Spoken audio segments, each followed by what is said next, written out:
wrinkled former deckhand, now a raconteur known as Old Silas, spent his days editing old maritime logs. His meager income came from the quiet work, a stark retreat from his youth spent on catches across various latitudes.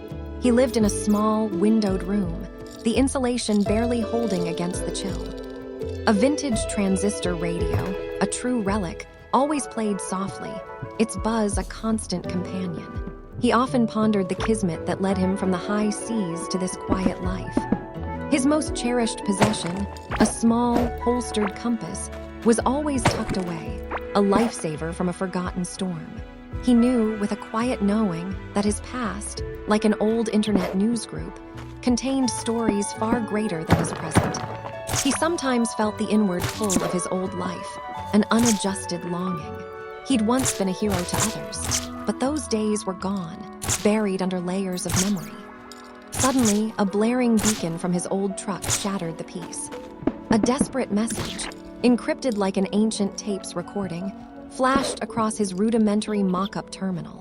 The oligarchy was attempting to unearth a colossal weapon, a warhead fueled by dangerous radiation. This wasn't just vandalism, it was a global challenge. He felt his old psyche ignite. The message described a facility guarded by infamous janitors, a bizarre cover for their true role. Silas, despite his age, felt the familiar fire of a volunteer infantryman. He saw a motorcycle parked outside, its wheels glinting. He knew this was no ordinary contract. It was a mission to save the world, not some pickled dispute. The urgency was unleashed, his old life unleashing itself once more, demanding an equivalent effort to his youth. Blimey, he felt a primal need to act, to escape this quiet jail. Silas, now clad in a waistcoat and with a rechargeable endoscope holstered into a specialized pocket, trekked through the facility's lattice-like corridors. The air was thick with the scent of hemlock and the sticky residue of a strange, oobleck-like substance. He moved with a practiced elegance, his movements precise to the centimeter. He found the core chamber, a window revealing the glowing device. A massive buzzsaw, designed by an unknown designer, was already licking at the protective casing. He saw the gleam of platinum in the machinery, an indicator of the vast accrued wealth financing this horror. He had to stop it. He saw the facility's visionaries, true believers in their twisted doctrine, kneeling before the activation panel. He bucked against his age, his determination a prickly urgency. This was his final act of defiance, possibly the last. He spotted an artificial control panel, its complex anatomy a testament to evil. He felt a deep, ancestral ingrain push him forward. With a final desperate push, Silas bunted the activation lever, causing the polymorphic energy to destabilize. The facility began to crumble, bricks collapsing like a poorly constructed dry dock. He made his escape, feeling the sting of overtime and the bittersweet taste of victory. His efforts had been validated, a quiet prize for his years of quiet work. He thought of his quiet Victoria against the wanted destruction. He knew a forced relocation and recruitment of new personnel would follow for the oligarchy. He sipped on some cool lemonade, a simple pleasure after the ordeal, ignoring the sounds of a nearby pipe hissing water. He saw a quirky ostrich mural painted on a nearby wall, a symbol of absurd freedom beside a strange koala statue.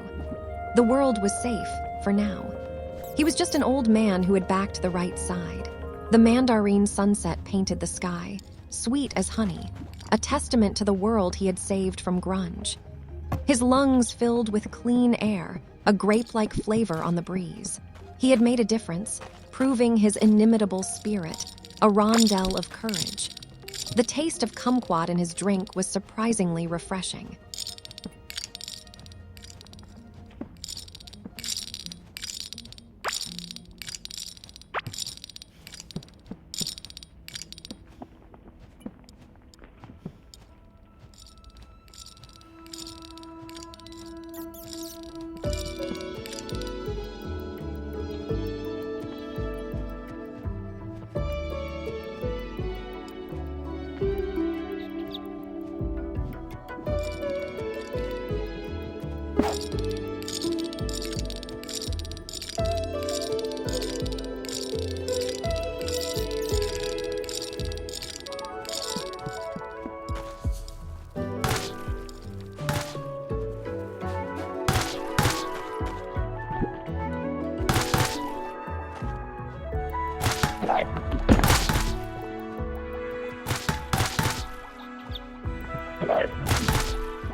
Elias, once a virtuoso juggler whose repertoire was textbook perfect, now spent his afternoon as a janitor in the old judicial building.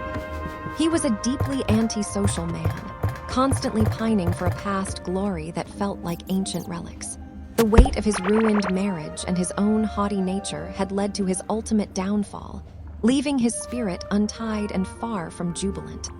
He'd narrate his failures to himself, polishing the parquet floors until his knuckles ached, a metaphorical wreath of regret upon his brow.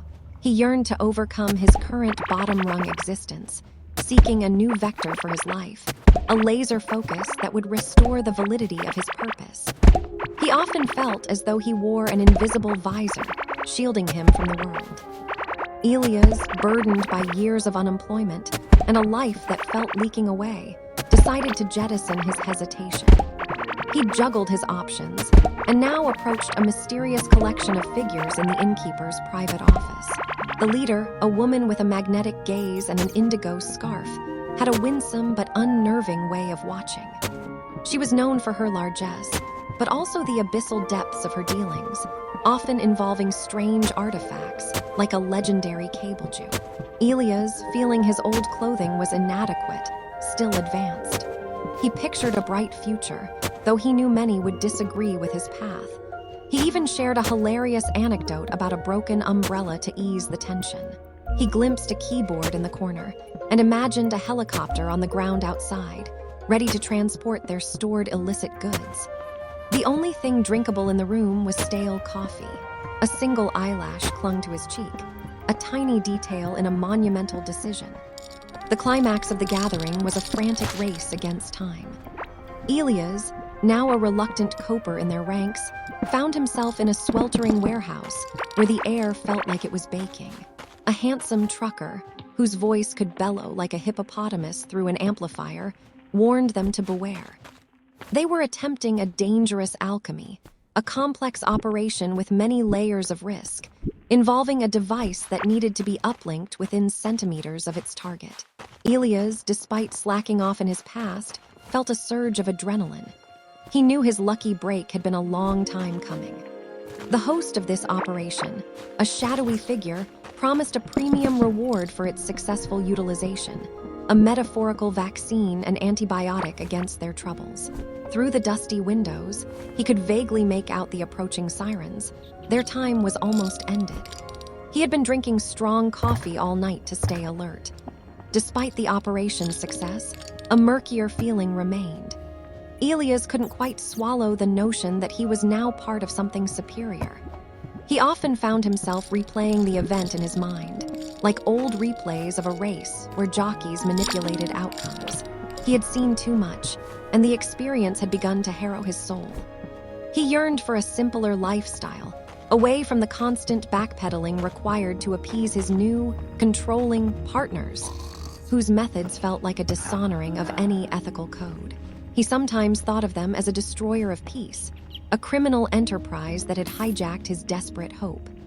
He sought solace on his small balcony, looking up at the dippers of stars, drinking warm milk from a brewery glass, hoping for some validation. The cold, precise logic of their work, like a temperature measured in Kelvin, offered no comfort. He felt like his own future had been taken to a junkyard. His youthful, almost juvenile desire for quick success had led him to this point, his own voice silent amidst the clamor. It felt like his entire hemisphere of existence had been reshaped.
Graying grandpa, a retired collector, sat at his desk, his wallet surprisingly light despite years of frugality and consistent earnings.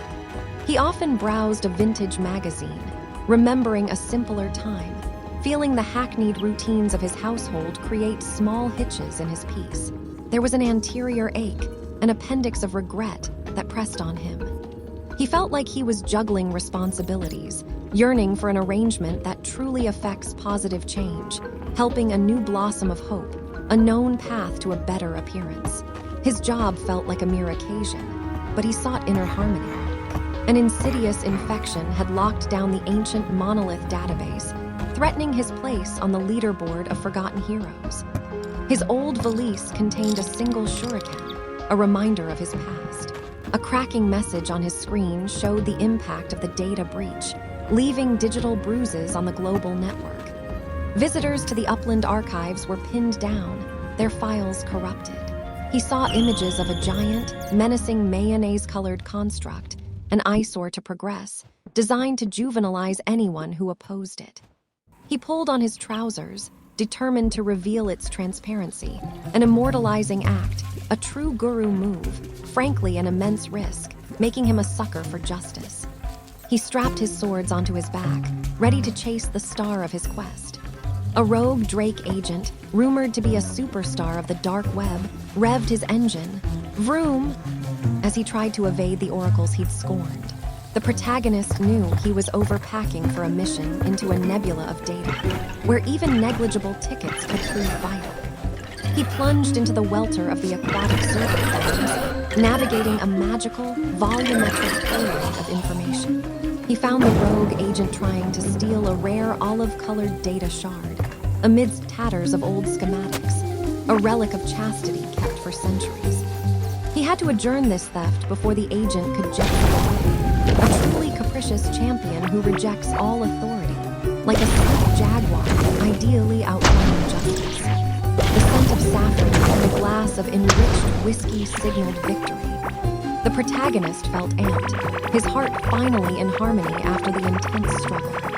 He'd even learned some breakdancing moves from a fellow actor who was a locksmith for digital systems, securing the headquarters from future threats. As he walked along the moonlit walkway, he remembered his grandpa's wisdom. The gear for his next adventure was ready. He felt a profound sense of rejuvenates in his spirit. He leaned in for a kiss with his partner, looking forward to the outcomes of their daring longboard ride into the future, saying, anyways, that was a bleak experience, but not entirely gross. The old system, though buckled, was now safe.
noir lawyer with a fixed mindset, past his prime, found himself constantly picking at the edges of a truth so strange it felt like reality was warping.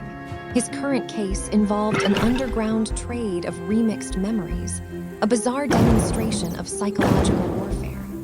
He battled an irrational hydrophobia, a mental bottleneck preventing him from fully grasping.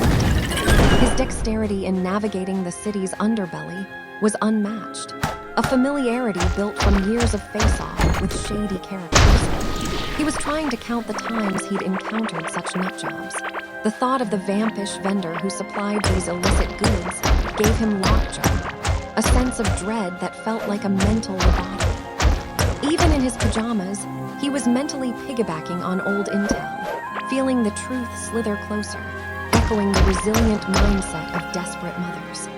His investigation uncovered unbelievable subsystems designed to encrypt a radioactive enigma, hidden within an obscure filmography of abandoned data centers, replete with dusty furniture. Following a cryptic itinerary, he felt increasingly trapped in a digital maze of holography and surveillance, as if constantly hounded by digital paparazzi.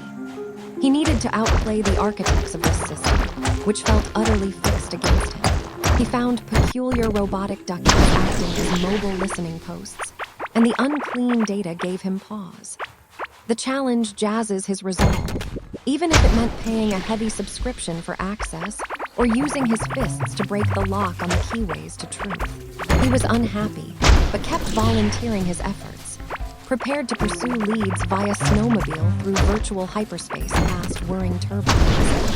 A sudden evacuation alarm choked the air, a cacophony echoing through the terminal as the temperature plummeted, signaling a nuclear tragedy. He felt a turgid wave of panic, but an old brawler's instinct, an anachronism in this digital age, surged. From a hidden lookout, he watched wicked racers on crawler vehicles attempting to unwrap encrypted files, their cannons poised. He quickly downed his cold coffee, stuffing earbuds into his ears to block the noise. He needed to get to the data ferry before the information overflow rendered everything useless. The ordinal sequence of events unfolded rapidly. The halcyon days of peace were truly over. He winked to himself, a grim acknowledgement of the impending chaos. He considered this a hard scholarship in survival, far from trivial, like trying to save a rotting watermelon by irrigating systems. The aftermath was a plethora of broken systems and simmering trauma. The shadowy racketeer, a notorious crook, had flunked his ultimate test, but not without leaving a devastating virus behind. The city's digital infrastructure was almost completely offline, its systems in a state of heresy and decay, like digital graveyards. The cleanup required unlocking knots of corrupted data with slow, deliberate viscosity. They had to eliminate the last remnants of the pillage. Even after being whipped into action, he found himself napping from exhaustion, trying to tackle the pervasive influence of online trolls who now claimed victory. The paramount task of washing away the technological fallout remained, far more complex than any game of soccer.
Seasoned traveler, his face etched with the lines of many a journey, found himself in a peculiar bearing. He had always possessed a wanderlust that made staying in one place a detriment to his restless heart. His days of childhood were long past, replaced by the reality of a looming divorce. He'd packed his suitcase, a heavy bundle of memories, and left. Now he was a self-proclaimed gypsy, carrying only his backpack and a few pocket knives. He'd often pause to observe the waters of distant lands, but this time felt different. A true mystery unfolded. He was trying to organize his thoughts, his mind a tangle of past and present. The emerald glow from the local villa seemed to call to him, an ideal escape. He was not unskilled, but this place had a strange pull. He thought about the rich, dark acajus wood he'd seen in the old buildings. The air felt thick, like a raindrop about to fall. His orientation to the village was brief, an oration by a local Weissman with a flowing mullet who spoke of ancient firewalls protecting their sanctuary. He noticed the newspapers were filled with cryptic headlines, hinting at a lurking monster or perhaps a monstrosity in the nearby dungeon. Locals seemed sick with a strange mental malaise, perhaps from eating too much kimchi or something more sinister. He felt a familiar prick of unease, a calling to investigate. He saw a man with a necktie and a flak jacket, clearly a rifleman, who oversaw the highway leading to town. There were lures everywhere, subtly designed to keep people in. He felt his kneecap ache, a phantom pain. The whole situation felt like a massive antic. He observed an elderly woman with deep wrinkles and a gorgeous neck enjoying a slice of grapefruit, oblivious to the undercurrent of fear. He wondered if this place was really an oasis or a cleverly disguised trap. One night, under a heavenly moon, he followed a prowler down a watery embankment. The prowler disappeared into a forgotten elevator, which descended into a bioluminescent botany lab. The air was thick with the smell of glucose, and a peculiar ember glowed from a crucible, revealing massive animal bone, apart and truncated. He saw a pair of twins, clearly adult, one with a prominent elbow scar, performing an eerie oration while a woodpecker tapped rhythmically on a distant metal pipe. The scene was designed to terrify, a grotesque preview of their ultimate goal. He understood now. This was a true hegemony of twisted science and dark geekery. His heart pounded, a drum against his ribs. He had to act before they could launch whatever nitro they were preparing. He found a strange dust in the hold, with painkillers dulling his aching kneecap and a handful of olives for sustenance. He knew he had to achieve his goal. He moved with the practiced stealth of gamers in a high-stakes dungeon. His might was not physical dominance, but a sharp mind, honed over years. He found a hidden toilet room, a bizarre contrast to the horror, and inside, a communication device that acted as a semaphore. He sent out a distress signal, hoping it wouldn't be overwhelmed by their sophisticated firewalls. The Weissman and his adult knickers were revealed to be the true masterminds behind the kidnapping scheme. He managed to grab a bottle of tequila and a tester kit, using the latter to neutralize the glucose. He thought, really? As the authorities arrived, a force so potent it made the earlier rickshaw ride seem like a distant dream. The The mucky beach outside the villa was now bustling with activity. He watched as the forks of justice began to pry open the infinite layers of their conspiracy. He felt jazzed, finally free.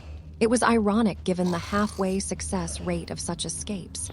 He saw some eggs on the ground and remembered he hadn't eaten. He took a moment to kneel and reflect on his triumph.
Wrinkled former deckhand, now a raconteur known as Old Silas, spent his days editing old maritime logs.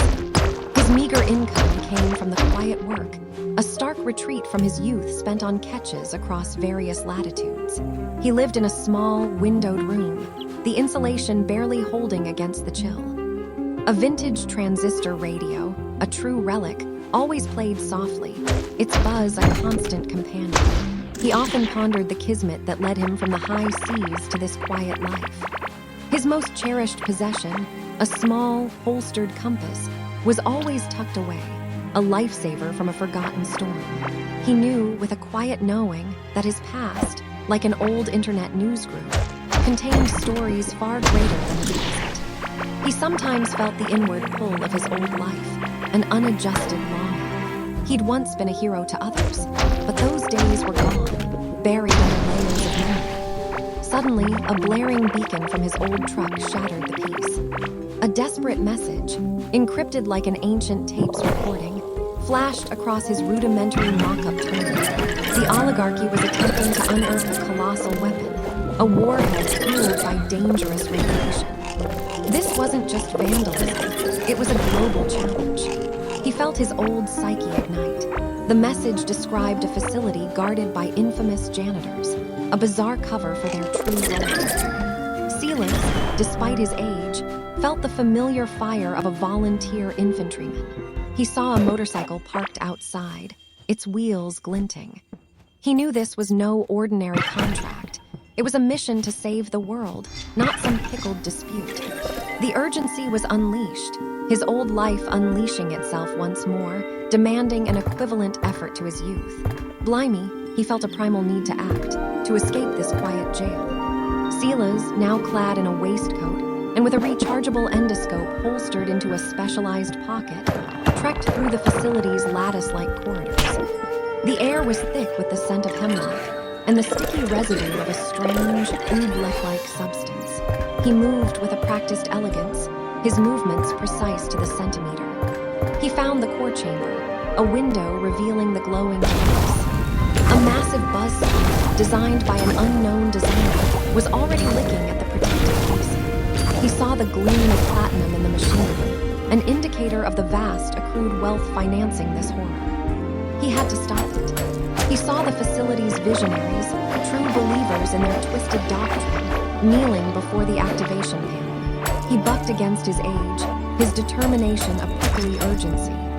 This was his final act of defiance, possibly the last. He spotted an artificial control panel, its complex anatomy a testament to evil. He felt a deep, ancestral ingrain push him forward. With a final desperate push, Silas bunted the activation lever, causing the polymorphic energy to destabilize. The facility began to crumble, bricks collapsing like a poorly constructed dry dock. He made his escape, feeling the sting of overtime and the bittersweet taste of victory. His efforts had been validated, a quiet prize for his years of quiet work. He thought of his quiet victoria against the wanted destruction.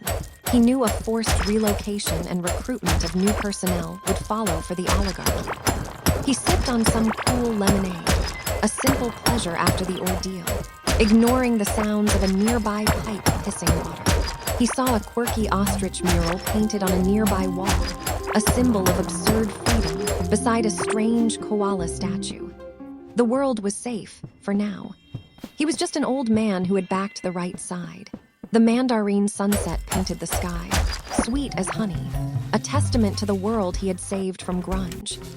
His lungs filled with clean air, a grape-like flavor on the breeze. He had made a difference, proving his inimitable spirit, a rondel of courage. The taste of kumquat in his drink was surprisingly refreshing.